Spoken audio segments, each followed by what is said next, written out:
Hi and welcome back to the channel.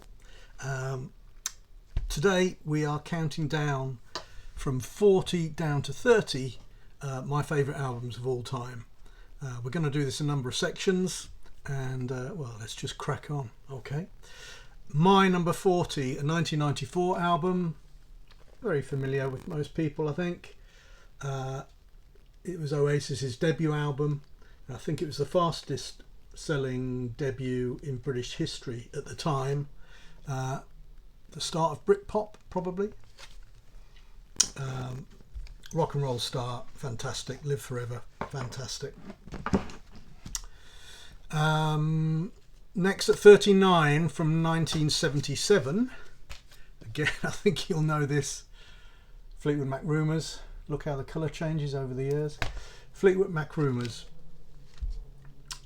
This was their 11th studio album, and it's sold post 40 million plus, and I think most of us know it's really all about relationship breakups and drug use that set the tone for a fantastic collection of songs. Number 38 from 1970. Black Sabbath. Okay, I'm a brummie, so a bit biased, and if you've seen them live, they usually start with Black Sabbath, which is just more spooky than most horror films can manage. I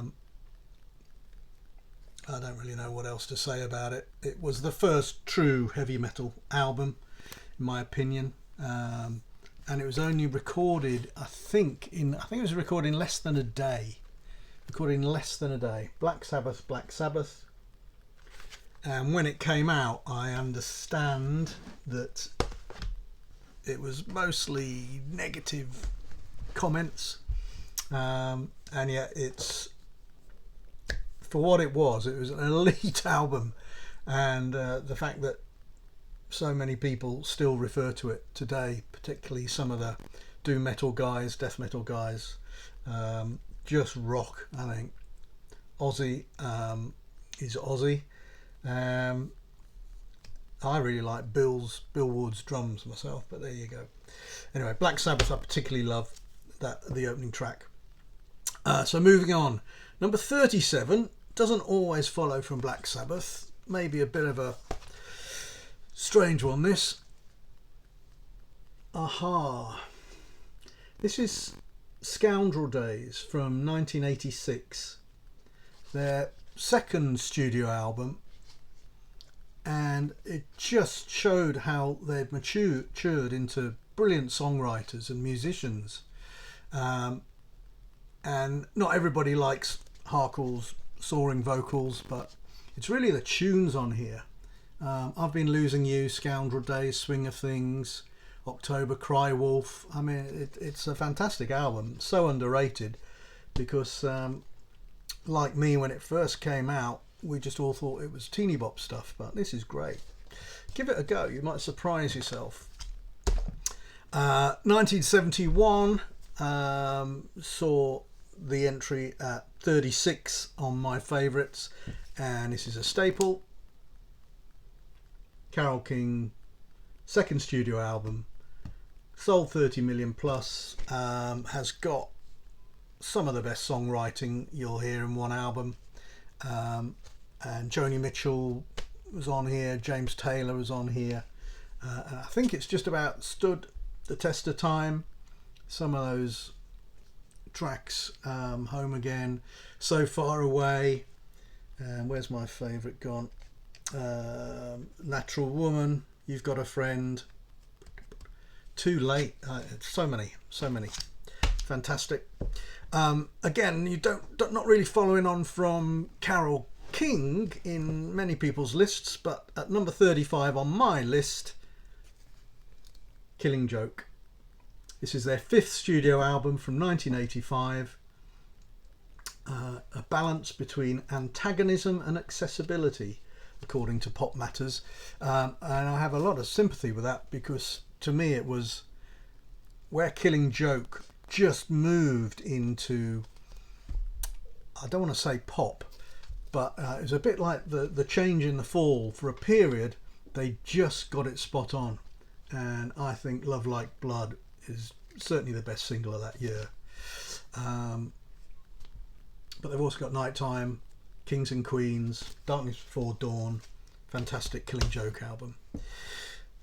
Okay, at number 34, I'm sort of getting all these guilty secrets out in this 10 section, but in terms of songwriting and pop sensibilities, I think Harry Styles' team of songwriters and the execution by the band is just fantastic.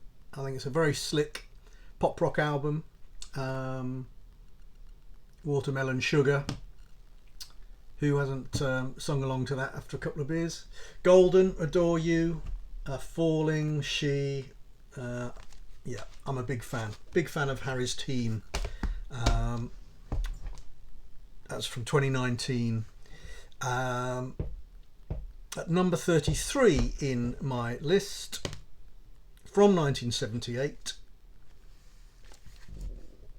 Elvis, the other one, or maybe the main one, depending on your view. This is from 1978. It's his second studio album.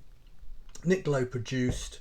I think heavily influenced by 60s bands, the Kinks, the Who, the Stones, and it saw the formation of the Attractions and his co-conspirator, who I think he still tours with today, whose name escapes me at the moment, but yeah, fantastic album.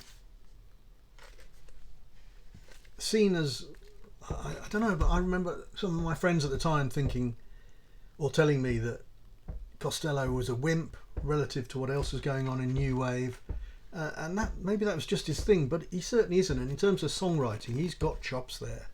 Fantastic album. At number 32, again rarely seen in people's lists, and again probably a guilty secret. I've seen her a couple of times. Great band, produced by Hugh Padgham, I think. But this is the Julia Fordham album, the original and the deluxe, I think, with extra tracks. Yeah, with extra tracks. Not everybody's cup of tea, I really do get that, but I just think that the musicianship, her vocals, glorious, superb. Carlos Alomar on guitar from Bowie's long-term band. Omar Hakim on drums, who played with, who did he play with? Sting, I think. Did he ever play with Chic, or am I dreaming? I'm probably dreaming. Tony Levin on bass. Happy After, Comfort of Strangers. Again, if you've never heard her, worth checking out. Very different, very old school, very 80s. And then at number 31, 2007, second studio album. And the main reason I'm choosing this as opposed to their debut is because of the wonderful 505. Brian Storm, Teddy Picker, Fluorescent Adolescent, but 505 ends this album, and to me that gives it the nod over any of the other Arctic albums from 2007. So that's 40 down to 30, or 31 actually, and I'll obviously do follow-ups until we count down to my top 10, which is not full of the usual stuff, I'm pleased to say, actually. There's no Beach Boys Pet Sounds in this. There's no Hendrix. What else? Who else? Certainly no Sgt. Pepper. But I love the Beatles, but there's no Sgt. Pepper here. I'll also just quickly mention some of the stuff that count as honourable mentions, in my view. One is a debut album by someone called Lady Blackbird, called Black Acid Soul came out a couple of years ago. Fantastic singer. I've missed out going to see her in London recently, but that's great. Straight Shooter, Bad Company, 1975, just classic rock. Van Morrison's Astral Weeks, that regularly crops up in these sorts of lists.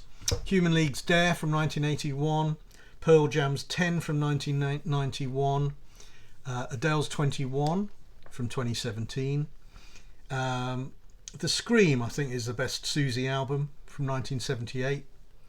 Unknown Pleasures, Joy Division, 1979, so influential.